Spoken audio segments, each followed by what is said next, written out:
อนทำงาน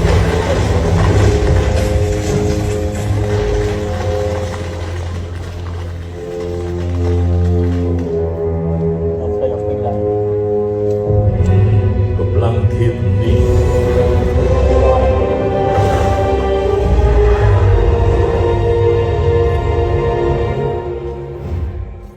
อาวีไม่ได้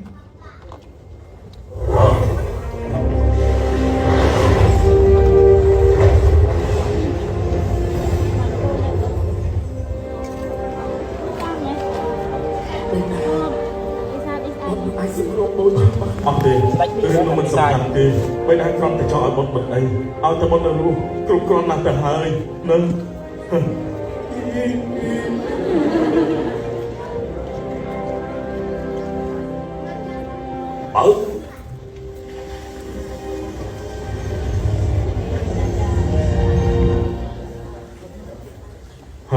បើរូបកាយបុតកើតអីទៅគឺការទីទុកតែកើតមិនអាចរូបកាយមានប្រហាធំយ៉ាងនេះបានទេអាវិញ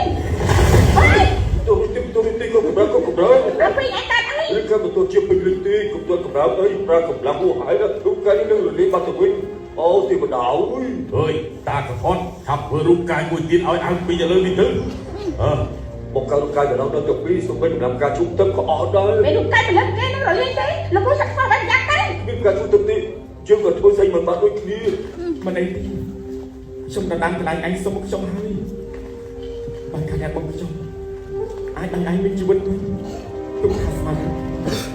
អ្នកណាថាឯងតណាយើងសប្បាយចិត្តឲ្យខ្លាចជាស្ដុកបិសាចយើងមិនព្រមឲ្យឯងស្លាប់ទេបិតានឹងតែអាចក្រុមឈឹងខាងទេគួរតែជប់សាំកុំអស់ទៀតដូចជាបំណងរបស់បងដូចចុងក្រោយ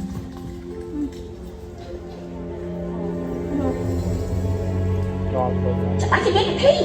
តែជាមានវិធីឆាប់សម្រាប់វិធីទៅរកវិធីទៅឲ្យដល់ទូរាងកាយឯងមួយជាចែកកាយវាជ្រោកព្រលឹងពីរនៅក្នុងរាងកាយទៅមួយរាងកាយមួយច្បាស់ជាបាក់បិសាចគង់រៀនជួននឹងបងបិសាចមានប្រភពតែមួយទីចែកកាយពីជ្រោកត្រឹម7ខែច្បាស់ជាគ្មានបញ្ហាទេល្អណាស់អាពីឆាប់ចូលមកឆាប់ណា